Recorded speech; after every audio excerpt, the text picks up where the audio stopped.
Chers amis, bonjour, bonjour à tout le monde.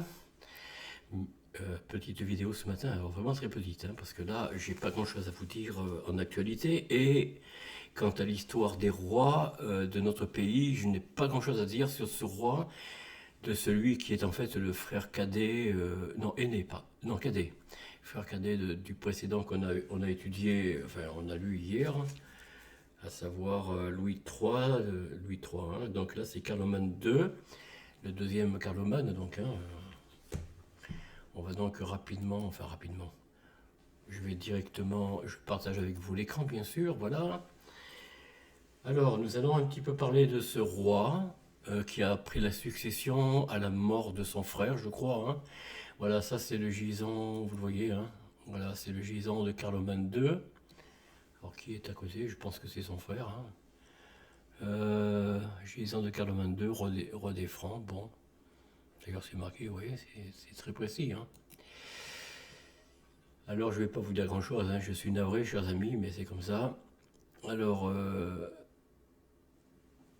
roi des Francs, donc j'espère pouvoir lire parce que j'ai encore les yeux embués, non pas de sommeil, rassurez-vous, mais c'est que ma vue baisse encore davantage. Alors, 11 avril 879, 6 décembre 884, soit 5 ans, 7 mois et 25 jours, donc avec Louis III, on avait dit, 879-882. Couronnement 4 septembre 879 à Ferrières en Gâtinais. Bon, ça on a vu où ça se trouve, c'est chez nous dans l'Hexagone.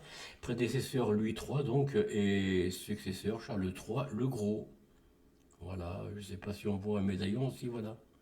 Voilà un joli médaillon de ce roi. Bon. Alors, biographie, c'est très court. Dynastie carolingien, date de naissance vers ou autour de 867. Ils ne savent pas dire autour. Ils savent dire que vers. Bon, c'est pas des vers de terre quand même. Date de décès 8 décembre 884. Alors là, c'est précis. Lieu de décès Lyon, la forêt. Donc, dans l'Hexagone, père Louis II et mère Ansgarde de Bourgogne. Bon, on va peut-être lire un petit peu parce qu'il n'y a pas grand-chose à vous dire. Bon, ça on a vu, Carloman II. Donc ça c'est quoi? Ben voilà, c'est le royaume de son temps. Royaume de Louis III. Royaume de Louis III. Royaume de Carloman II.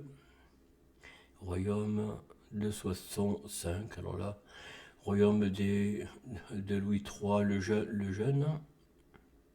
Et royaume en rouge de Charles III le Gros. Voilà, ça c'est le royaume du roi qui va succéder à Carloman II, je crois, si je ne me trompe pas.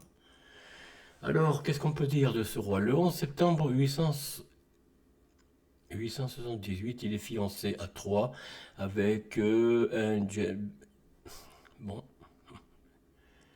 Gemberge, voilà, fille de Bausson de Provence, comme on l'a dit, voilà. Le 4 septembre 879, Carloman II est couronné à Fentières en Gâtinais. J'arrive pas à le lire, c'est en bleu là, en bleu clair. Ferrières en Gâtinais, pardon, avec son frère Louis III, avec qui il partage le royaume des Francs occidentaux en 880, tandis que la Neustrie et la Francie reviennent à Louis. Carloman obtient l'Aquitaine et la Bourgogne. Les deux souverains s'entendent pour exclure Hugues, fils illégitime de Lothaire II, de toute prétention à l'ancien royaume de son père. Puis il se retourne contre Bausson de Provence, qui s'est fait élire roi le 15 octobre 879 à Mentaille, je crois, à Mentaille, dans l'Aveyron, apparemment. Non, à c'est quoi ça? Oh là là, il nous trompe là. Près de Vienne, bon, enfin, et couronné à Lyon par l'archevêque Aurélien. Contre Bausson sont menées 3 expéditions. La première, à l'été 880,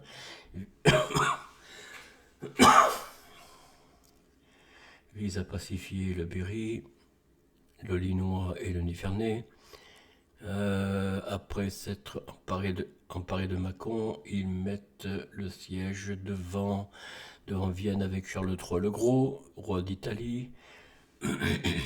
Mais ce dernier se retire dès l'automne pour se rendre en Italie, où il reçoit la couronne impériale en février 881, puis Louis III doit le quitter pour s'opposer aux Vikings, qu'il écrase le 3 août 881 à la bataille de Saucourt en Vineux-Bonson, on l'a vu. En mai 881 est lancée une deuxième campagne, puis une troisième en juin-août 882.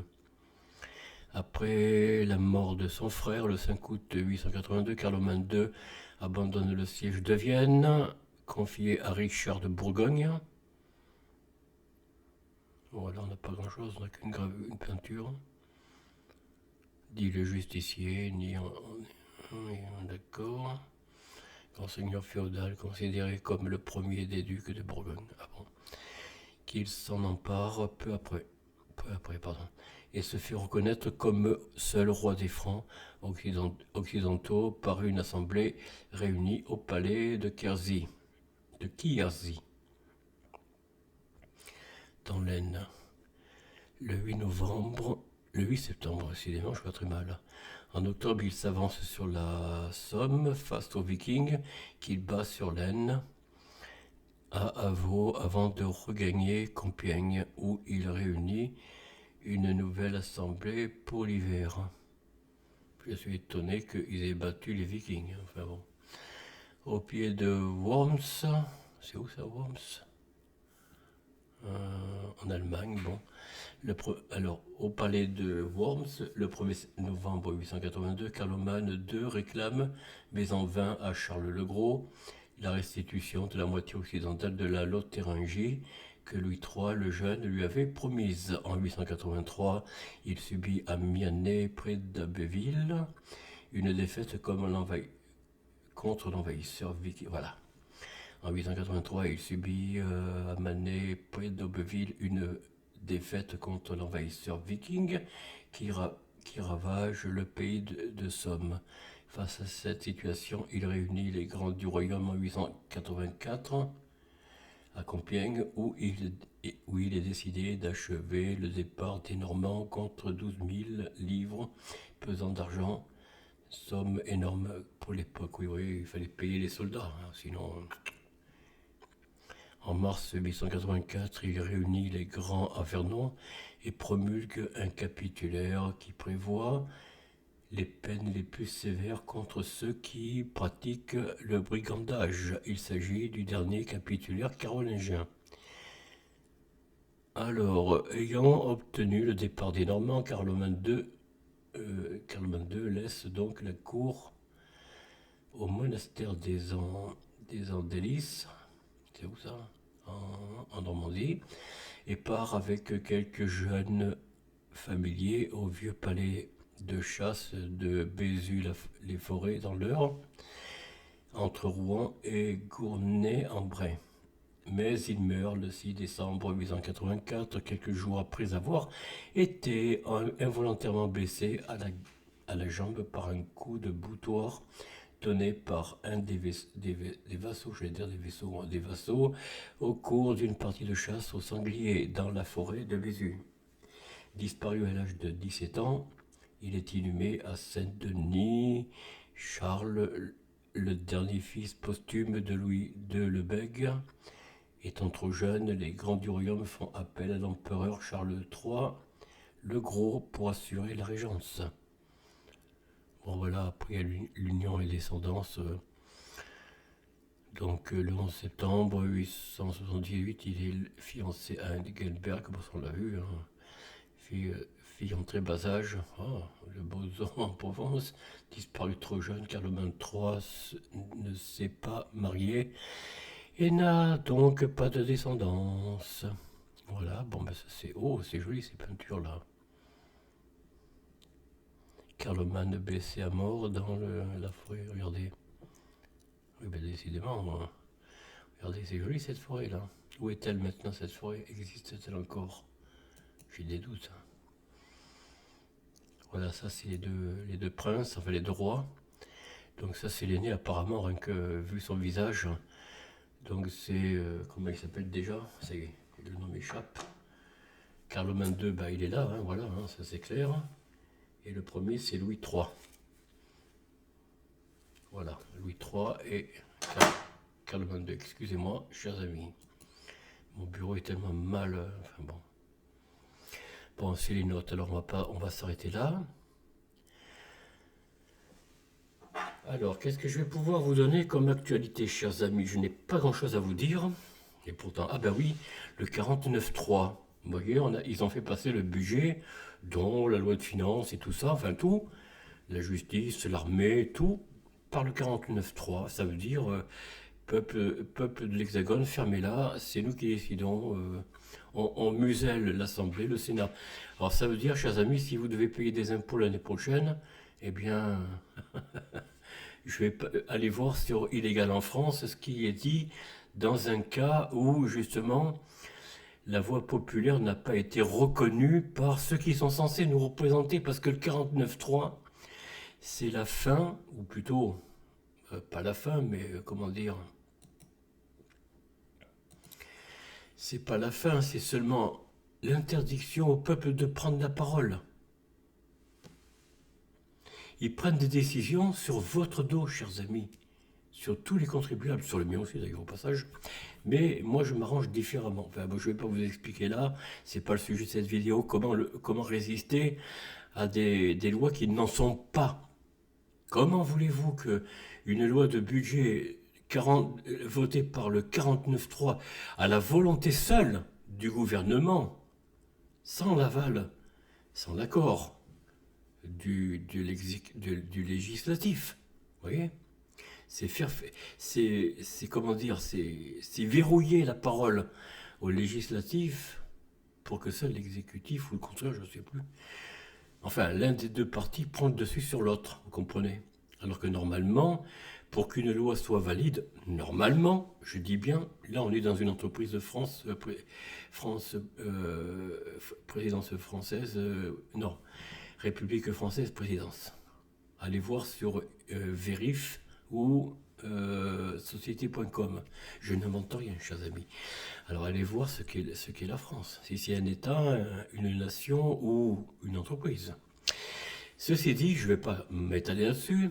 Quand une loi n'est pas reconnue par le Parlement ou les deux chambres, donc Assemblée nationale, Sénat, il n'y a pas de loi. Il ne peut pas y avoir de loi s'il n'y a pas un texte législatif et législatif qui appuie cette parution au journal officiel. Alors ce qui paraîtra au journal officiel, c'est simplement une loi de l'exécutif, je crois. Alors l'exécutif, c'est qui? Ben, c'est le président, non? Ah non, non. L'exécutif, c'est le gouvernement. Eh ben oui, ben voilà, c'est le gouvernement. Donc voilà, c'est pas le président, oui, pardon. Et le législatif, c'est l'Assemblée et le Sénat. Voilà, c'est ça. Donc ça veut dire que l'exécutif prend le dessus sur le législatif et lui dit fermez-la, vous n'avez plus la parole puisque vous n'arrivez pas à vous mettre d'accord. Nous, on tranche, on ferme, on muselle le claquet à tout le monde, le bec à tout le monde et on décide que. Eh bien non, c'est pas légal. Puisque l'Assemblée et le Sénat sont censés représenter le peuple du pays du fromage, de l'Hexagone. Vous voyez. Bon, maintenant, qu'est-ce que je peux vous donner sur l'actualité? Pardonnez-moi, chers amis, nous allons... Ah ben tiens, c'est étrange, je ne l'avais pas mis ça. Ah oh, qu'est-ce qui se passe là? Ah oui, c'est pas encore... Non, ça n'a rien à voir, ça, c'est quoi?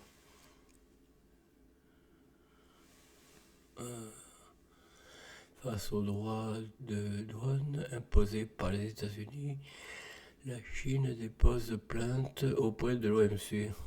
Oh, d'accord, bon ben, Monsieur Trump, il y a du travail pour vous. Alors on va essayer de voir un petit peu qu'est-ce qu'on trouve sur...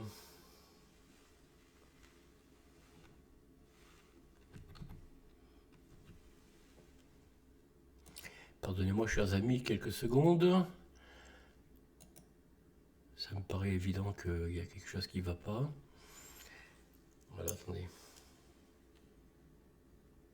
Bon, ben ma foi. Quand Windows ira plus vite, hein. Bon sang, bon sang, bon sang, bon sang. Alors bien sûr, bon, Marcel il a fait une vidéo expliquant un petit peu ce que Donald Trump a fait depuis son accession, son arrivée à la Maison Blanche, à savoir les décrets provisoires ou permanents. Enfin bon, là pour l'instant, voilà. Alors il donne ici, voilà, je vous montre un petit peu l'endroit. Là, vous avez la vidéo ici, vous cliquez, oui, oui, regardez, la vidéo elle est là. Voilà. Marcel, c'est sûrement lui, je suppose. En tout cas, bonjour à vous, cher Marcel. Je vous salue. Alors, qu'est-ce que nous avons comme... Bon, ben ça c'est la suite du... Regardez, Madame Brigitte Macron, bon, Brigitte Macron, lors de la rénovation de Notre-Dame de Paris, de la cathédrale, c'est ça, non? Bon, enfin, présenté. Alors, le projet de reconstruction de Notre-Dame présenté par Brigitte Macron comprenait un érigé entouré de boules en or. Qu'est-ce que vous en pensez, chers amis? Qu'en pensez-vous? Regardez. Voilà, vous lisez l'article. Ah, mais je ne l'ai pas partagé. Oh, je suis bête. Voilà, je partage l'article avec vous. Regardez. Regardez le projet de reconstruction de Notre-Dame présenté par Brigitte Macron. Bon, je ne me répète pas parce que sinon vous allez me dire, mais Raymond, tu radotes. Voilà. Les idées de Brigitte Macron pour la flèche de Notre-Dame de Paris. Récit de Roselyne Bachelot dans son nouveau livre. Alors, Roselyne Bachelot, c'est celle qui a participé à pas mal de gouvernements, sous Jacques Chirac notamment, sous Nicolas Sarkozy, je crois aussi, il me semble. Hein. Sous François Hollande, non. Sous Emmanuel Macron, oui. Oui, elle a été dans un des premiers gouvernements, je crois. Regardez ce qu'elle dit. Regardez bien. Je cite Roselyne Bachelot. Hein. Je n'oublie pas la première réunion de la Commission nationale de l'architecture et de patrimoine où j'affirme, dès le 9 juillet, que la flèche de Notre-Dame doit être construite à l'identique pour respecter la Convention de Venise.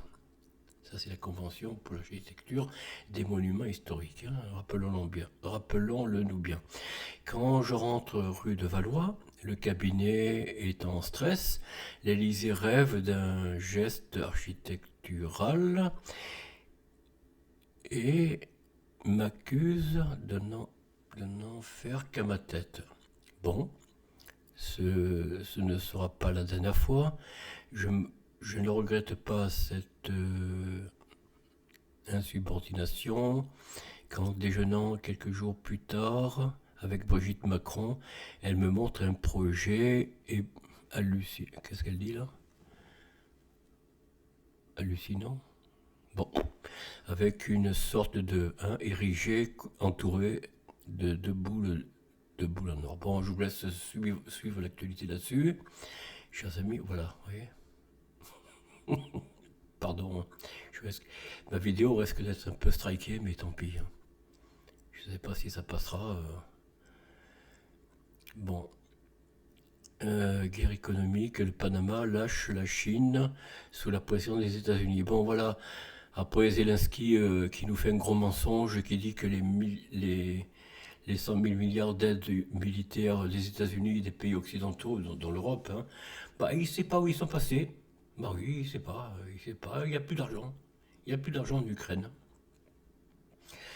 Bon, ben ici un professeur, vous voyez, un petit peu bizarre, hein, étrange, j'en dis pas plus. Voilà, quelle honte. Hein. Enfin. Bon, ben ça va faire doucer, je vous en ai parlé, je crois. Voilà, chers amis, bon, nous allons nous arrêter à cette... voilà. Hop. Qu'est-ce que je fais? Je reviens là. Qu'est-ce que j'ai d'autre à vous donner? Ben, pas grand-chose. Hein. Pas grand-chose. Voilà, c'est un petit peu tout, chers amis, aujourd'hui. Donc, ne m'en veuillez pas trop. Hein. C'est une vidéo. Ah bah tiens, voilà. Qui risque de subir de plus en France la guerre commerciale de Donald Trump? Qui risque de subir le plus? Bon, de toute façon, la France, elle va encore plier sous le ridicule, hein, évidemment, comme d'habitude. avec... Ah ouais, d'accord, qu'est-ce qui se passe là? Non, c'est pas là. C'est pas là non plus. Ah ben c'est bizarre. J'arrive même plus à... Bon, alors attendez. Qu'est-ce qui se passe là? Oh là là là là. Bon sang, bon sang, bon sang.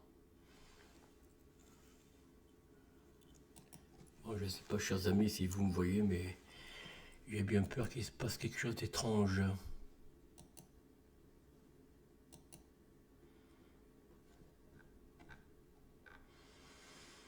Non, je n'arrive pas à remettre le, comment dire, le partage d'écran. Oh, c'est incroyable. Oh, aïe, aïe, aïe, aïe. Oh, ben d'accord. My care is like my shadow, laid bare Oh là là, beneath c'est pas the vrai. sun. It follows me and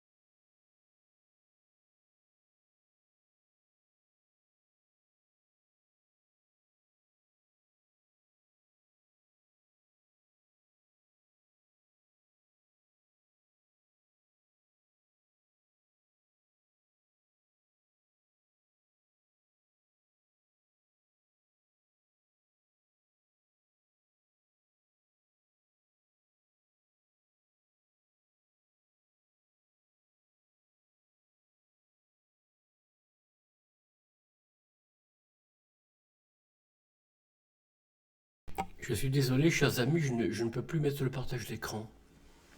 Ça marche vraiment très mal, ce système de logiciel. Je pensais pas que c'était comme ça. Vous voyez, regardez, regardez. Qu'est-ce qui se passe là? Bon, bon, je vais le remettre, hein, écoutez. Et pardonnez-moi, mais ça va très mal, hein. Ça va vraiment très mal, hein. Voilà, ça a l'air d'aller là cette fois. Voilà, chers amis, nous y sommes, hein, ça revient. Pardonnez-moi, hein, j'ai l'impression qu'il n'y a pas que Windows qui marche mal, hein, c'est aussi... Et même, je crois que j'ai lu que même OBS Ninja, là, marche même parfois mal sous Mac Pro, Mac. Donc Macintosh, hein, c'est comme ça qu'on les appelait à l'époque. À savoir l'invention de Steve Jobs, que vous connaissez peut-être pour les plus anciens. Voilà, chers amis, excusez-moi, hein. Il y a des pannes comme ça arrive. Alors je ne sais pas si c'est d'OBS, OBS Ninja ou je ne sais pas. Il faudrait qu'ils améliorent encore un peu. Alors c'est open source, c'est vrai, il ne faut pas trop en demander non plus. C'est déjà très bien que ce soit un complément d'OBS gratuit. C'est donc oh là là, open source, excusez-moi. Chers amis, on va s'arrêter là. Bah, écoutez, je n'ai qu'à vous souhaiter qu'une chose, c'est d'être bienveillants les uns vers les autres. Déjà, à commencer par les membres de votre famille, bien sûr, hein, ce qui va de soi. Euh, bon, je mettrai ça plus tard. Tout d'abord, on va revenir ici. On va y arriver. Ça y est. Oui, on y arrive. Voilà.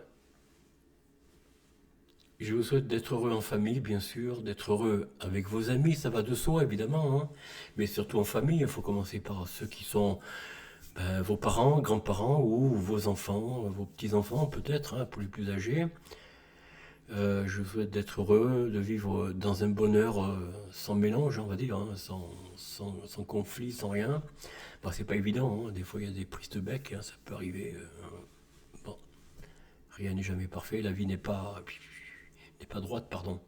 Elle n'est pas comme ça, elle est... Des fois ça monte, des fois ça baisse. Voilà, faut accepter le tout, hein, c'est comme ça. Moi j'ai de la chance, chers amis, je vous le cache pas, je vis seul. Enfin seul, j'ai des amis, mais enfin bon. Mais de ma famille, bah, j'ai plus grand chose, quoi. Voilà. Mes parents, ben, il y a longtemps qu'ils sont partis, hein. Il y a longtemps qu'ils ont quitté ce monde. C'est pour ça, si vous avez encore vos parents, tâchez de garder des liens.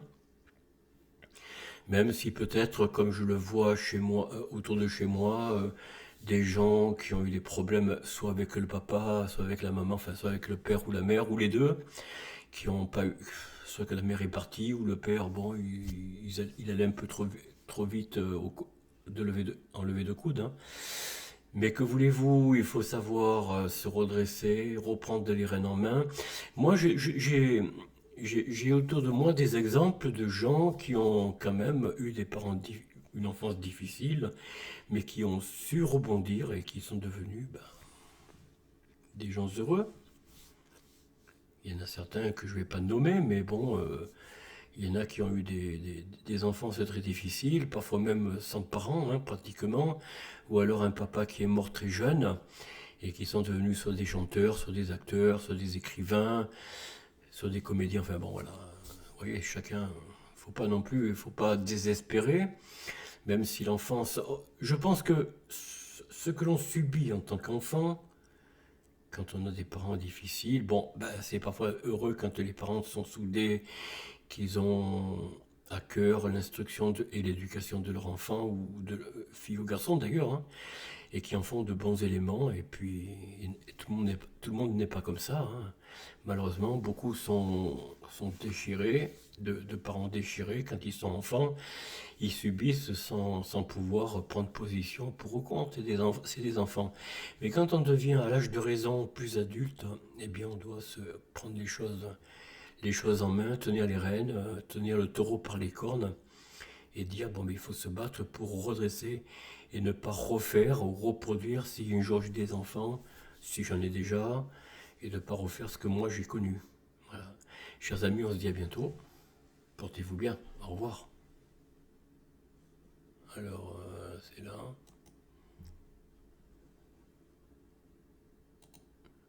Est-ce que je vais y arriver cette fois? Oui, c'est bon.